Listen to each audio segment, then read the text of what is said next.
नमस्कार दोस्तों, ज्ञान सागर चैनल में आपका स्वागत है। 17th बीपीएससी के लिए हम लोग खान सर द्वारा चलाए गए विजेता बैच के सीरीज को हम लोग देख रहे थे। और ये जो विजेता बैच है वो बेसिकली रिवीजन का सीरीज खान सर द्वारा चलाया गया जा रहा है।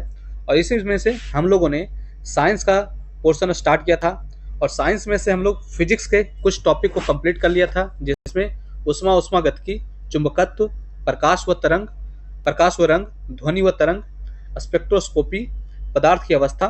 और इस वीडियो में हम लोग यांत्रिकी से रिलेटेड जितने भी टॉप एमसीक्यूज हैं जो कि विजेता बैच में करवाया जा रहा है उसको हम लोग देखेंगे। और आप ये जो सीरीज चल रहा है रिवीजन का सीरीज, ये एग्जाम के लिए बहुत ही इंपॉर्टेंट रहने वाला है। ठीक है, तो स्टार्ट करते हैं। पहला क्वेश्चन यांत्रिकी से रिलेटेड जो कि बीपीएससी में ऑलरेडी पूछे गए हैं। ठीक है, तो पहला क्वेश्चन है, बॉल बियरिंग का उपयोग स्थैतिक घर्षण को निम्नलिखित में से किसमें परिवर्तित करने के लिए किया जाता है। तो ऑप्शन दे रखा है रोलिंग घर्षण, कर्षण यानी ड्रैग, सर्पी घर्षण, इनमें से कोई नहीं और इनमें से एक से अधिक। तो इसका जो आंसर होगा वो रोलिंग घर्षण होगा। बेसिकली घर्षण जो होता है एक विरोधी बल होता है। घर्षण जो है एक विरोधी बल है और घर्षण बल जो होता है बेसिकली 3 प्रकार के होते हैं। तो 3 प्रकार कौन कौन से होते हैं? तो एक होता है स्थैतिक घर्षण, दूसरा होता है सर्पी घर्षण और तीसरा होता है रोलिंग घर्षण। और इन तीनों में से जो सबसे स्ट्रॉन्ग या पावरफुल जो होता है वो स्थैतिक घर्षण होता है। स्थैतिक घर्षण जो होता है सबसे पावरफुल होता है, फिर सर्पी घर्षण होता है और फिर लास्ट में रोलिंग घर्षण होता है। तो ये जो क्वेश्चन पूछ रहा है, बॉल बेयरिंग का उपयोग स्थैतिक घर्षण को किसमें परिवर्तित करने के लिए किया जाता है, तो स्थैतिक घर्षण को रोलिंग घर्षण जो कि सबसे कम मजबूत मतलब पावरफुल घर्षण है, तो उसमें कन्वर्ट करने के लिए किया जाता है। तो ये नंबर जो इसका आंसर है सही हो जाएगा। नेक्स्ट क्वेश्चन को देखते हैं। फुटबॉल के खेल में एक गोलकीपर फुटबॉल को गोल में पकड़ने के बाद अपने हाथों को पीछे की ओर, ये गेंद होना चाहिए, गेंद को पकड़ने के बाद अपने हाथ को पीछे की ओर खींचता है। यह गोलकीपर को किस प्रकार सक्षम बनाता है? तो ऑप्शन दे रखा है संवेग परिवर्तन की दर कम करके, फुटबॉल परिवर्तन की दर कम करके, फुटबॉल द्वारा हाथों पर लगाए गए बल को बढ़ाने में, उपयुक्त में से एक से अधिक और उपयुक्त में से एक से कोई नहीं। तो बेसिकली क्या होता है कि जब हम फुटबॉल को जब गोलकीपर अगर अपना कैच करता है तो वह पीछे की ओर खींचता है। और यह जो है यह बेसिकली जो है सेकेंड लॉ ऑफ न्यूटन का जो सेकेंड लॉ है उस पर वह डिपेंड करता है। इसी के कारण क्या होता है, संवेग, इसमें बेसिकली क्या होता है, संवेग परिवर्तन की दर को यह कम करता है। आप इसी तरह देखेंगे जब ऊंची कूद वाला जो व्यक्ति होता है वह कुशन का प्रयोग करता है। कुशन के प्रयोग से क्या होता है कि टाइम को बेसिकली वह बढ़ा देता है, तो चोट भी कम लगती है। और बॉल में भी यही होता है। ठीक है, तो इसको आप ध्यान रखिएगा, संवेग परिवर्तन की दर कम करके। तो न्यूटन का जो है सेकेंड लॉ इसमें काम करता है। नेक्स्ट क्वेश्चन को देखते हैं। निम्नलिखित में से किस ऊर्जा परिवर्तन में घर्षण बल शामिल होता है? किस ऊर्जा परिवर्तन में घर्षण बल शामिल होता है? तो पहला दे रखा गतिज ऊर्जा से उष्मा ऊर्जा, अस्थितिज ऊर्जा से ध्वनि ऊर्जा, रासायनिक ऊर्जा से उष्मा ऊर्जा और उपयुक्त में से एक से अधिक और उपयुक्त में से कोई नहीं। तो इसका जो आंसर होगा वो ये होगा, गतिज ऊर्जा से उष्मा ऊर्जा। अब गतिज ऊर्जा में ही क्या होता है कि घर्षण शामिल होता है। ये आप ध्यान रखिए, जब भी आप गतिमान भी कोई भी चीज रहता है तो उसमें क्या है कि घर्षण रहता है। ठीक है, नेक्स्ट क्वेश्चन को देखते हैं। एक बस सीधे रास्ते पर चल रही है और अचानक दाईं ओर एक तेज मोड़ लेती है। बस में बैठे यात्री तो क्या होगा? दाईं ओर झुकेंगे, आगे की ओर झुके गिरेंगे, बाईं ओर झुकेंगे, उपयुक्त में से एक से अधिक, उपयुक्त में से कोई नहीं। तो आप जैसे ये बस है तो अगर राइट साइड अगर लेगा तो आप देखते होंगे, खुद ही फील करेंगे कि अगर राइट साइड लेगा तो वो जो व्यक्ति बैठा हुआ बाईं की ओर झुकेगा, सीधा अपोजिट वह झुकता है। और बेसिकली ये जो कॉन्सेप्ट है यह जो है जड़त्व के नियम के हिसाब से यह होता है। और यह जो जड़त्व का नियम आप जानते हैं कि न्यूटन का फर्स्ट लॉ जो है वो जड़त्व का नियम है। और इसमें आप एक चीज ध्यान रखिएगा कि जिसमें जहां मास अधिक होगा तो वहां पे जड़त्व भी अधिक होगा, यानी इनर्शिया भी अधिक होगी। इस कॉन्सेप्ट को भी आप याद रखेंगे। और फर्स्ट लॉ ऑफ मोशन जो इसका है, जड़त्व का जो नियम है, न्यूटन का पहला नियम, उसमें इसका एक एग्जांपल, बेस्ट एग्जांपल ये बोला जाता है कि जब कंबल से हम लोग धूल निकालते हैं तो बेसिकली जड़त्व के ही नियम का इसमें प्रयोग होता है। ठीक है, नेक्स्ट क्वेश्चन को देखते हैं। वॉशिंग मशीन का सिद्धांत है, तो वॉशिंग मशीन का सिद्धांत कैसा सिद्धांत है? ऑप्शन दे रखा, विपरीत परासरण का, प्रसार का, अपकेंद्रक का, अपोहन का। तो ये बेसिकली जो है वॉशिंग मशीन जो है वो अपकेंद्रन का सिद्धांत है, और अपकेंद्रन को ही सेंट्रीफ्यूगल बोलते हैं, सेंट्रीफ्यूगल। ठीक है, ध्यान रखिएगा। निम्न में से कौन सी सदिश राशि नहीं है? गति, वेग, वर्ण आघूर्ण, बल आघूर्ण, विस्थापन। तो इसमें जो है सदिश राशि नहीं, वो गति है। गति के लिए परिमाण और दिशा दोनों ही होनी चाहिए। ठीक है, तो आप विस्थापन भी गति और परिमाण, दिशा और परिमाण होता है, वेग में भी होता है, बल आघूर्ण में होता है, लेकिन गति में जो है दिशा और परिमाण दोनों नहीं होते हैं। इसमें सदिश राशि जो होते हैं बल, वेग, विस्थापन, त्वरण, त्वरण भी आप याद रखिएगा, बल, वेग, विस्थापन, त्वरण भी होता है सदिश राशि। गति को सर्वप्रथम किसने परिभाषित किया? तो गति को जो है सर्वप्रथम परिभाषित किया था वो थे गैलीलियो साहब। गैलीलियो ने ही गति के को सर्वप्रथम परिभाषित किया था, और इनके द्वारा एक दूरबीन बनाई गई थी, मतलब स्वयं की दूरबीन से इन्होंने बृहस्पति के 4 मून की खोज की थी। इसने बृहस्पति के 4 चंद्रमा की इन्होंने खोज की थी गैलीलियो। तो ये भी कई बार क्वेश्चन पूछा जाता है। नेक्स्ट क्वेश्चन पर आते हैं। यदि धरती की घूमने की गति यानी घूर्णन बढ़ा दी जाए तो भूमध्य रेखा पर पिंड का वजन होगा, तो क्या होगा? तो धरती बेसिकली बोल रहा है कि धरती घूर्णन को बढ़ा दिया जाए तो भूमध्य रेखा पर पिंड का वजन क्या होगा? तो बढ़ जाएगा, घट जाएगा, कोई परिवर्तन नहीं होगा, 2 गुना हो जाएगा। तो धरती घूर्णन बढ़ाने से क्या होगा कि भूमध्य रेखा की जो गति हो जाएगी वो घट जाएगी, सॉरी, भूमध्य रेखा पर जो पिंड का वजन जो होगा वो घट जाएगा। ठीक है, आप इसको याद रखेंगे। नेक्स्ट क्वेश्चन पर आते हैं। अपेक्षिकता का सिद्धांत इनमें से किस वैज्ञानिक ने प्रस्तुत किया? Albert Einstein, Isaac Newton, Stephen Hawkins और मैरी क्यूरी। तो अपेक्षिकता का सिद्धांत इसे ही बोला जाता है थ्योरी ऑफ रिलेटिविटी। ठीक है, थ्योरी ऑफ रिलेटिविटी। और यह जो दिया गया था, यह कॉन्सेप्ट जो दिया गया था, अल्बर्ट आइंस्टीन का यह कॉन्सेप्ट था। ठीक है, और स्टीफन हॉकिंस जो थे ये ब्लैक होल एंड ब्रह्मांड यानी यूनिवर्स से रिलेटेड इन्होंने कॉन्सेप्ट ये दिया था। और ये जो है अपेक्षिकता का सिद्धांत जो है इसी को टाइम एंड स्पेस कॉन्सेप्ट को भी कहते हैं। ठीक है, अब नेक्स्ट क्वेश्चन पर आते हैं 10 नंबर पे। यदि एक रबर की गेंद और लकड़ी की गेंद को निर्वात में एक समान से ऊंचाई से स्वतंत्रता पूर्वक एक साथ गिरा रहे हैं तो क्या होगा? तो ये निर्वात बोल रहा है, इसमें क्या है, वायुमंडल नहीं है, निर्वात है सिर्फ। तो पहला ऑप्शन है पंख सबसे पहले जमीन पर पहुंचेगा, रबर की गेंद सबसे पहले जमीन पर पहुंचेगी, लकड़ी की गेंद सबसे पहले जमीन पर पहुंचेगी, तीनों एक साथ जमीन पर पहुंचेंगे। चूंकि इसमें जो है वायुमंडल नहीं है, तो वायुमंडल नहीं होने से निर्वात में जो है सारे, इसमें कोई भी घर्षण और कोई भी प्रतिकर्षण और ये सब कोई काम नहीं करेगा, तो इसलिए तीनों जो है एक ही साथ जमीन पर पहुंचेंगे। ठीक है, नेक्स्ट क्वेश्चन पर आते हैं। निम्नलिखित में से कौन सी मूल भौतिक राशि है? तो मूल भौतिक राशि में से कौन सी है? तो विद्युत धारा जो है वह मूल भौतिक राशि है, और इसको जो मापते हैं एम्पियर में मापते हैं। ठीक है, और बल को तो पता ही है, न्यूटन पर मीटर स्क्वायर, और वेग को तो मीटर पर सेकेंड स्क्वायर में, और कार्य को जूल में आप मापते पता है। ठीक है, नेक्स्ट क्वेश्चन पर आते हैं। प्रकाश वर्ष मात्रक है, तो प्रकाश वर्ष किसका मात्रक है? समय का, चाल का, दूरी का, बल का। तो प्रकाश वर्ष जो है वो दूरी का मात्रक है। इजी क्वेश्चन है। दाब का मात्रक क्या है?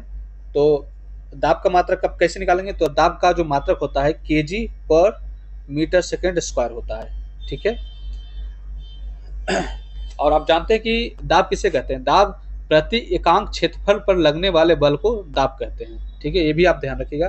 तो इसमें कौन सा इसमें दिख रहा है? कोई किलोग्राम पर मीटर सेकंड स्क्वायर है इसमें कोई? तो किलोग्राम सेंटीमीटर में कोई भी नहीं दे रखा, तो ई आंसर हो जाएगा। ठीक है, नेक्स्ट क्वेश्चन पर आते हैं। निम्नलिखित में से अदिश राशि है, तो अदिश राशि कौन सी है? बल, वेग, विस्थापन, त्वरण सदिश राशि थी, आपको मैंने पहले बताया था। तो बल हो गया सदिश, त्वरण हो गया सदिश, दाब जो है, हाँ दाब जो है बेसिकली यह एक अदिश राशि है।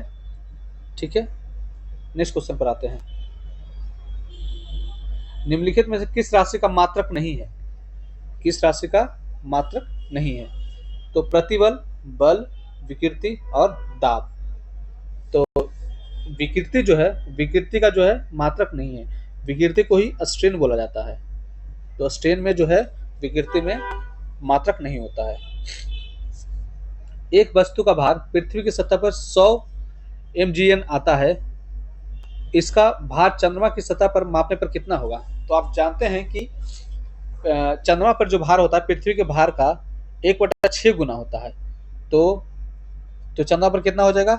100 इंटू 1/6, तो ये लगभग 1696 हो गया, 16.7 न्यूटन। तो यानी डी जो है इसका आंसर हो जाएगा। नेक्स्ट क्वेश्चन में आते हैं। एंगस्ट्रॉम इकाई है, किसकी इकाई है? तरंगदैर्घ्य की, ऊर्जा की, आवृत्ति की, वेग की। तो एंगस्ट्रॉम जो है वो तरंगदैर्घ्य की इकाई है। ठीक है, और इसको लैम्डा में मेजरमेंट करते हैं। ठीक है, और आवृत्ति की तो जानते हैं हर्ट्ज है, और ऊर्जा की जो है आप जानते हैं जूल, और वेग का मीटर पर सेकंड स्क्वायर। ठीक, नेक्स्ट क्वेश्चन पर आते हैं। लोलक की काल अवधि, लोलक की काल अवधि किस पर निर्भर करती है? द्रव्यमान के ऊपर निर्भर करता है, लंबाई के ऊपर निर्भर करता है, समय के ऊपर निर्भर करता है, तापक्रम के ऊपर निर्भर करता है। तो आप जानते हैं किसी लोलक की टाइम जो होता है, काल अवधि जो है बेसिकली उसका मापते हैं टी बराबर 2 pi root under L by G. ये जो है फॉर्मूला आपको याद रखना है, टी बराबर 2 pi root under L by G. यानी इसका मतलब ये कह रहा है कि अगर एल अगर बढ़ेगा, मतलब लेंथ अगर बढ़ेगा तो काल अवधि भी जी बढ़ जाएगी। तो लेंथ पे यह डिपेंड कर रहा है। तो देख लीजिए लंबाई के ऊपर निर्भर करता है। तो बी ऑप्शन जो है इसका सही हो जाएगा इसका आंसर। ठीक है, नेक्स्ट क्वेश्चन पे आते हैं। जिप्टो बराबर है, जिप्टो, ये जिप्टो है बेसिकली, ZYPTO बोलते हैं जिप्टो। तो जिप्टो किसके बराबर होता है? 10^25, 10^25 प्लस और ये माइनस 10^-21 और 1 पर 10^-22। तो जिप्टो जो होता है बेसिकली यह जो होता है 10^-21 को ही जिप्टो कहा जाता है।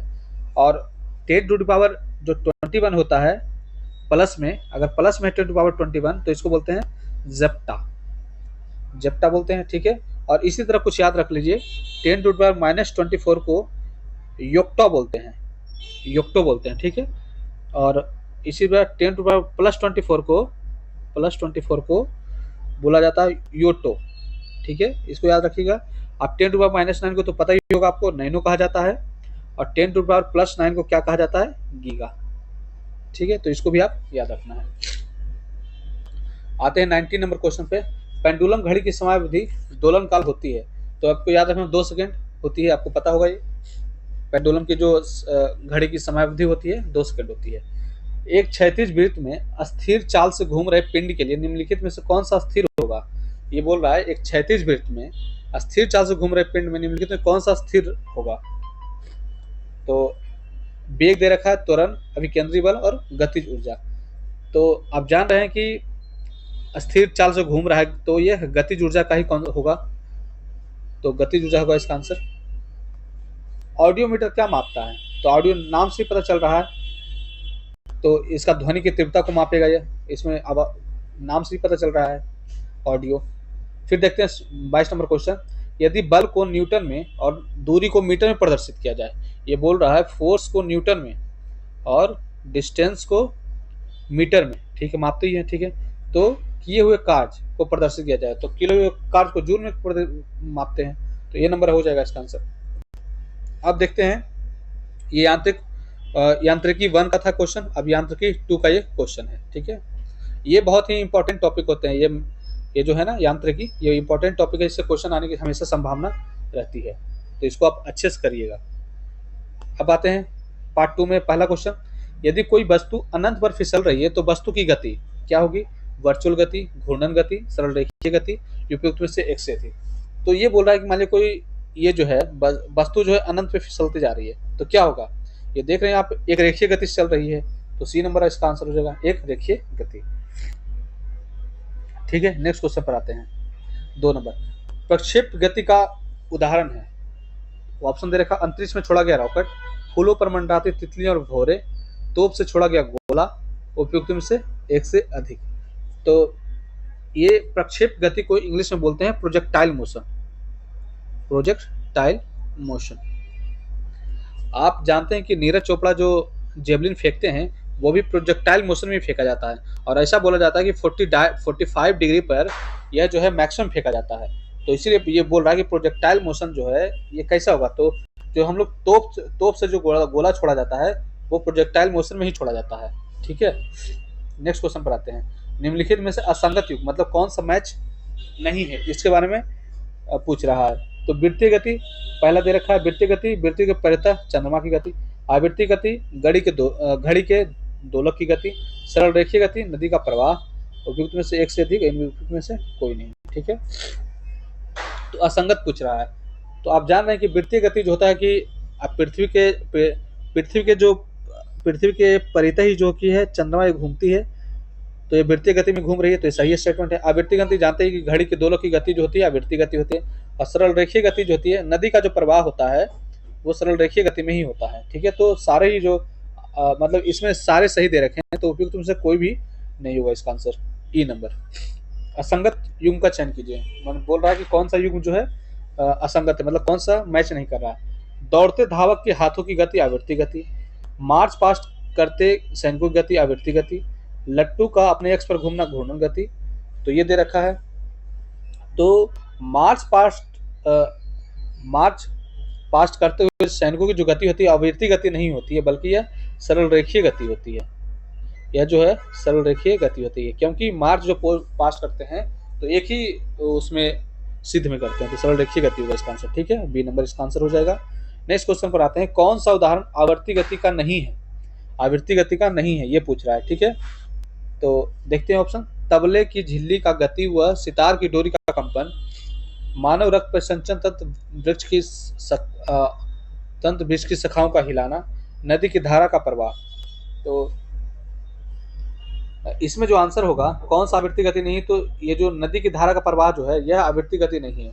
यह जो एक लाइन में चलती है सरल रेखीय गति है ना। ये अभी ऊपर भी हम लोगों ने देखा था, देखिए सरल रेखीय गति है, कहाँ गया, एक मिनट, ये रहा सरल रेखीय गति जो है, नदी का प्रवाह जो है सरल रेखीय गति है। तो यही बोला, नदी का जो प्रवाह होगा वो सरल रेखीय गति यानी एक लाइन में चलती है। आवर्त गति का बेसिकली मतलब जो होता है अपने मार्ग को दोहराता है, ये अपने मार्ग को जो है रिपीटिशन करता है, तो इसी को बोलते हैं आवृत्ति गति। ठीक है, नेक्स्ट क्वेश्चन पर आते हैं। एक समान त्वरित का उदाहरण है, एक समान त्वरित का उदाहरण है। ऑप्शन है, नियत चाल से दौड़ता हुआ एथलीट, पृथ्वी के चारों ओर घूमता चंद्रमा, आयताकार पथ पर चक्कर लगाता मनुष्य, उपयुक्त में से एक से अधिक। तो समान त्वरित बोल रहा है, मतलब कि एक समान त्वरण से चलना। अब त्वरण किसे कहते हैं आपको पता है? त्वरण जो होता है समय के साथ वेग की परिवर्तन की दर को त्वरण कहते हैं, v minus you upon T, यानी फाइनल जो गति है और इनिशियल जो है उसका माइनस अपॉन टी, तो समय के साथ वेग की परिवर्तन की दर को ही त्वरण कहा जाता है। तो यही बोल रहा है, नियत चाल से दौड़ता हुआ एथलीट सही है, समान एक समान त्वरित होगा। पृथ्वी के चारों ओर घूमता चंद्रमा, ये भी एक समान होगा। आयताकार पथ पर चक्कर लगाता मनुष्य, आयताकार पथ पर ये बोल रहा है बेसिकली, तो यहाँ से चलेगा, यहाँ जब टर्निंग में आएगा तो यहाँ पे ये रुकेगा, फिर यहाँ पे चलेगा, फिर यहाँ पे रुकेगा, फिर चलेगा, यहाँ रुकेगा, तो ये जो है एक समान नहीं हो पा रहा है, यहाँ इसको रुकना पड़ रहा है। जबकि सर्किल मोशन में देखिए, अगर ऐसे में तो आपको इसको कहीं रोकना नहीं पड़ रहा है, ये चलता जा रहा है। ठीक है, तो यहाँ ऑब्स्ट्रक्शन आ रहा है बेसिकली, तो यह जो है आयताकार पथ पर चक्कर लगाता हुआ मनुष्य जो है एक समान त्वरित गति का उदाहरण नहीं है। तो ऑप्शन नंबर जो है सी इसका सही हो जाएगा। नेक्स्ट क्वेश्चन पर आते हैं 7 नंबर, कौन सा उदाहरण संपर्क बल का है? तो संपर्क बल का कौन सा उदाहरण है? संपर्क बल बेसिकली कहते किसको है? जिसको हाथों से छू सके, वैसा जो है उसी से जो इफेक्ट पड़ेगा वो संपर्क बल कहलाएगा। पेशीय बल, चुंबकीय बल, अस्थिर वैद्युत बल का गुरुत्व बल, तो आप जानते हैं पेशीय बल जो लगाएंगे वह संपर्क बल होगा। ठीक है, और ये तो सीधा सीधा आंसर है। नेक्स्ट क्वेश्चन पर आते हैं, निम्नलिखित कथनों का अध्ययन कीजिए तथा असत्य कथन का चयन कीजिए। बल गतिशील व स्थिर दोनों वस्तुओं की स्थिति में परिवर्तन कर सकता है। घर्षण बल के कारण नदियों में पानी नीचे की ओर बहता है। फिर सीधे रखा, कागज की शीट से रगड़े जाने पर स्ट्रॉ अस्थिर वैद्युत आवेश उपार्जित कर लेता है। तो बेसिकली ये बोल रहा है असत्य कथन। तो ये जो बी नंबर जो ऑप्शन है, देखिए आप, घर्षण बल के कारण नदियों में पानी की ओर नीचे बहता है, ऐसा कोई कॉन्सेप्ट ही नहीं होता है कि घर्षण के बल के कारण जो है वो नीचे जाता है। और ठीक है, अच्छा एक ही बात इसमें आप याद रखिएगा कि जो गुरुत्व बल होता है ना, गुरुत्व बल जो होता है वह सबसे कमजोर बल होता है, यह जो है सबसे कमजोर बल होता है गुरुत्व बल। ठीक है, नेक्स्ट क्वेश्चन पर आते हैं। असंगत युग्म का चयन कीजिए, 9 नंबर है। ठीक है, कंबल को पीटने से धूल कणों का अलग होना विराम का जड़त्व है। मैंने पहले बताया था कि न्यूटन के फर्स्ट लॉ से ही, जड़त्व के नियम से ही कंबल को पीटने से जो है धूल निकलता है। ठीक है, तो ये जो है स्टेटमेंट सही है। फिर है, बस के अचानक चलने पर उसके यात्री पीछे की ओर गिरते हैं, विराम का जड़त्व, तो ये भी सही है। विराम में अवस्था में चल रहा है, जैसे ब्रेक लगा गति में आया तो पीछे मुड़ेगा, विराम का जड़त्व सही है। बस के मुड़ने पर यात्रियों का बाहर की ओर झुकाव दिशा का जड़त्व है। ठीक है, ये भी सही है। एक इसमें और ऑप्शन है जो कि इसमें लिखा नहीं गया है, मैं लिख देता हूं। डाल को हिलाने से फल का दिशा का जड़त्व दूर कर गिर जाना। तो इसमें जो है ऐसा कोई कॉन्सेप्ट नहीं है, तो ये जो है डी नंबर इसका आंसर हो जाएगा। ठीक है, बल है, बल क्या है, ऑप्शन देख लेते हैं। द्रव्यमान और त्वरण का गुना, द्रव्यमान और वेग का गुना, भार व वेग का गुना। तो द्रव्यमान आप जानते हैं, बल बराबर एफ बराबर होता है एम ए इंटू, या एम ए बराबर हो गया मास इंटू एक्सेलरेशन, एक्सेलरेशन। ठीक है, तो एफ बराबर एम ए, तो मास इंटू एक्सेलरेशन देख लिए, द्रव्यमान और वेग कहाँ है, बी नंबर में, द्रव्यमान और वेग का गुना, तो बी नंबर इसका आंसर हो जाएगा। नेक्स्ट क्वेश्चन को देखते हैं। न्यूटन की गति के द्वितीय नियम तथा संवेग परिवर्तन की दर से संबंधित उदाहरण कौन सा नहीं है, कौन सा इसमें नहीं है। न्यूटन के सेकंड लॉ जो है न्यूटन का, वो इसी को बोलते हैं संवेग संरक्षण का सिद्धांत या संवेग परिवर्तन का सिद्धांत। ठीक है, तो देखते हैं। कैरम की सबसे निचली गोटी का ढेर से बाहर निकलना, यदि खेलते समय उस पर एक गोटी टकराती है। ऊंची कूद वाले खिलाड़ी का कुशन या बालू पर कूदना, ये तो आपको बताया था कि जड़त्व का नियम है, तो ये तो होगा नहीं, पहला रूल है ये। और क्षेत्र रक्षक तीव्र आ रही गेंद को लपकते समय हाथ थोड़ा पीछे खींच लेता है, ये तो सेकंड लॉ का नियम है, इसको भी हम लोग डिस्कस कर लिया था। ये फर्स्ट रूल का नियम है, तो ये सेकंड का है, ये फर्स्ट का है। और कैरम की सबसे निचली गोटी का ढेर से बाहर यदि निकलता तो ये भी जो है फर्स्ट लॉ का नियम है। ठीक है, तो सी और ए जो है वो फर्स्ट का है। इसमें एक और भी ऑप्शन था, इसमें लिखा हुआ नहीं है, मैं लिख देता हूं। अचानक बस चलने पर पीछे की ओर गिर जाना, तो ये भी आप जानते हैं कि जड़त्व के नियम के कारण ही होता है कि जब बस अचानक से चलती है तो पीछे की ओर गिरता है। तो बेसिकली इसमें जो है एक 3 और 4 जो है वो जो है सेकेंड रूल से संबंधित नहीं है, तो ऑप्शन नंबर जो है ई नंबर हो जाएगा। ठीक, नेक्स्ट क्वेश्चन पर आते हैं। तेज दौड़ते घोड़े के अचानक रुक जाने से घुड़सवार आगे की ओर गिर जाता है, यह उदाहरण है। तो विराम का जड़त्व, गति का जड़त्व, दिशा का जड़त्व, उपयुक्त में से एक से अधिक। तो आप जान रहे हैं कि ये रनिंग मोड में है, यानी गति में है, तो गति का ही जड़त्व होगा, तो ऑप्शन नंबर जो है बी हो जाएगा। नेक्स्ट क्वेश्चन पर आते हैं। निम्नलिखित कथनों का अध्ययन कीजिए तथा असत्य कथन, फॉल्स स्टेटमेंट को पूछ रहा है कि संवेग में परिमाण और दिशा दोनों होते हैं तथा संवेग की दिशा वेग की दिशा में होती है। ठीक है, न्यूटन का प्रथम नियम जड़त्व का नियम भी कहलाता है तथा बल की परिभाषा भी बताता है। किसी वस्तु का द्रव्यमान उसके जड़त्व की माप है। ठीक है, तो ये जो पहला स्टेटमेंट तो पता है कि संवेग जो है वेग में जो है वो परिणाम और दिशा दोनों होते हैं, तो पहला स्टेटमेंट तो सही है। न्यूटन का प्रथम नियम जड़त्व का नियम भी कहलाता है, ये भी सही है, और यह बल की परिभाषा बताता है, तो ये भी स्टेटमेंट सही है। किसी वस्तु का द्रव्यमान उसके जड़त्व की माप है, तो ये भी स्टेटमेंट सही है। तो कौन सा कथन, तो इसमें जो है सारे स्टेटमेंट सही है। ठीक है, तो उपयुक्त में से कोई नहीं इसका आंसर होना चाहिए। नेक्स्ट क्वेश्चन पर आते हैं। निम्नलिखित कथनों का अध्ययन कीजिए तथा असत्य कथन का चयन कीजिए। ए नंबर दे रखा, बल का मात्रक किलोग्राम मीटर पर सेकंड है अथवा न्यूटन है। क्रिया और प्रतिक्रिया बल एक ही वस्तु पर कार्य करते हैं। बल व समय का गुणनफल आवेग कहलाता है। उपयुक्त में से एक से अधिक। अच्छा, इसमें एक और ऑप्शन है, मैं वो लिख देता हूँ। क्रिकेट की गेंद को तीव्रता से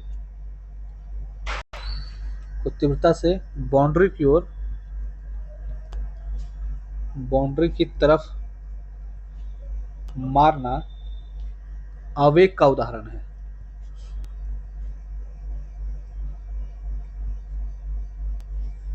ठीक है, तो ये बिल्कुल जो है ये आवेग का ही उदाहरण है।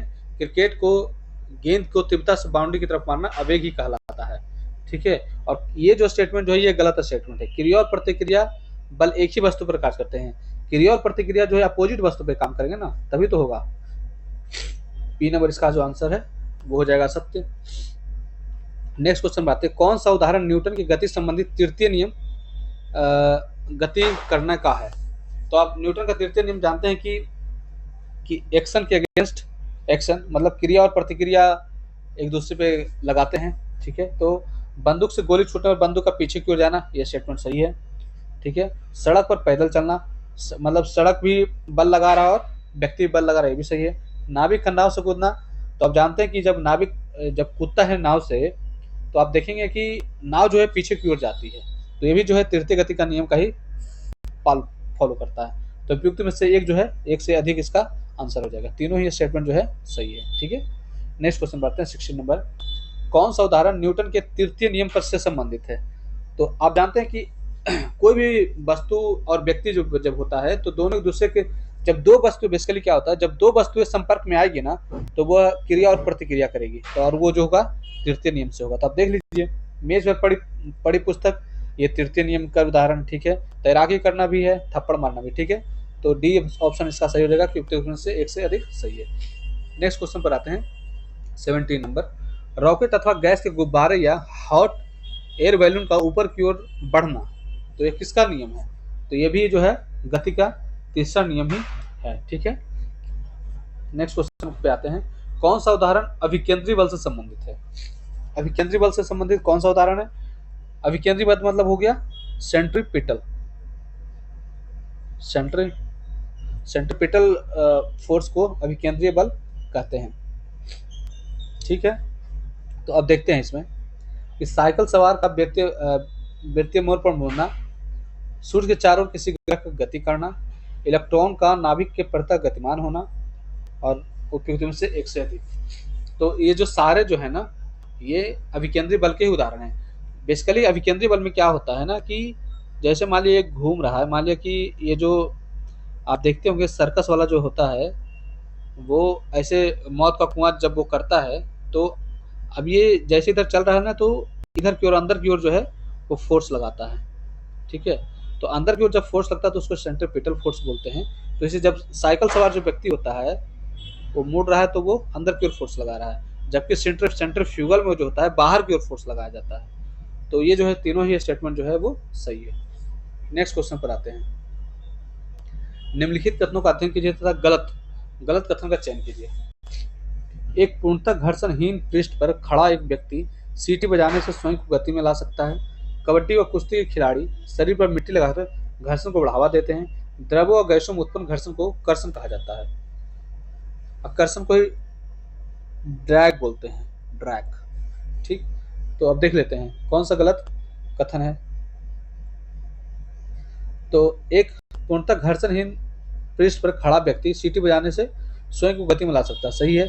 और कबड्डी व कुश्ती के खिलाड़ी जो है मिट्टी इसलिए लगाते हैं ताकि वो घर्षण को बढ़ावा उन्हें मिल सके। ठीक है, तो उपयुक्त में से जो है एक से अधिक सही है। नेक्स्ट क्वेश्चन पर आते हैं। 20 नंबर, तो इसमें गलत पूछा था क्या। हाँ, तो गलत है, तो गलत इनमें से कोई नहीं हो जाएगा। ठीक है, नेक्स्ट क्वेश्चन पर आते हैं। निम्नलिखित कथनों का अध्ययन कीजिए तथा असत्य कथन, मतलब कौन सा इसमें फॉल्स है। लोटनिक घर्षण का माप सर्पी व स्थैतिक घर्षण से कम होता है। ये तो मैंने आपको पहले बताया था कि स्थैतिक घर्षण सबसे पावरफुल होता है, फिर सर्पी सर्पी घर्षण, फिर जो होता है रोलिंग घर्षण। रोलिंग घर्षण को ही लोटनी घर्षण बोलते हैं। ठीक है, तो देख लीजिए लोटनी घर्षण का मान जो होता है सर्पी और स्थैतिक घर्षण से कम होता है। तो बिल्कुल स्टेटमेंट जो है ये सही है, आप देख रहे हैं। फिर है बॉल बेयरिंग सर्पी घर्षण को लोटनी घर्षण में परिवर्तित करता है। तो आप जान रहे हैं ये भी सही है, सर्पी को सबसे कम ले जाएगा, ये भी सही है। सर्पी घर्षण का मान स्थैतिक घर्षण से अधिक होता है, तो नहीं, स्थैतिक घर्षण जो सबसे ज्यादा है, सर्पी घर्षण उससे कम है, तो ये स्टेटमेंट जो है गलत हो जाएगा। ठीक, नेक्स्ट क्वेश्चन पर आते हैं। अब केंद्रीय बल का उदाहरण कौन हो सकता है? अब केंद्रीय बल मतलब हो गया क्या? सेंट्रीफ्यूगल। सेंट्रीफ्यूगल ये जो है अंदर से बाहर की ओर जो है, ठीक है, ये अंदर से, इसमें फोर्स जो था पहले क्या था कि अभी केंद्रीय में जो क्या था, बाहर से वो अंदर की ओर फोर्स लगा रहा था, अब जो है अंदर से बाहर की ओर फोर्स लगेगा। ठीक है, अंदर से है बाहर की ओर फोर्स लगेगा।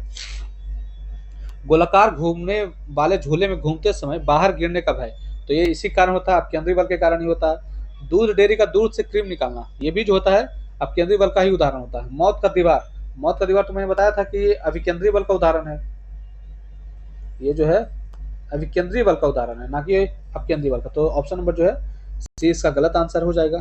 ठीक है,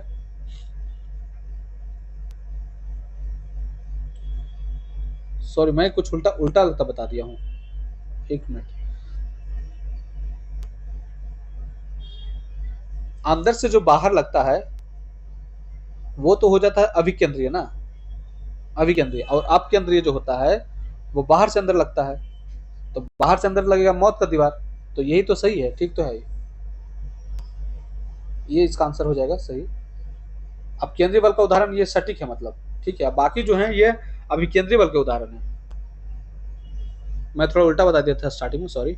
नेक्स्ट क्वेश्चन बढ़ते हैं। अब केंद्रीय बल का उदाहरण नहीं है, मतलब अभी केंद्रीय बल का कौन उदाहरण है? तो अभी केंद्रीय बल में कौन सा आ जाएगा?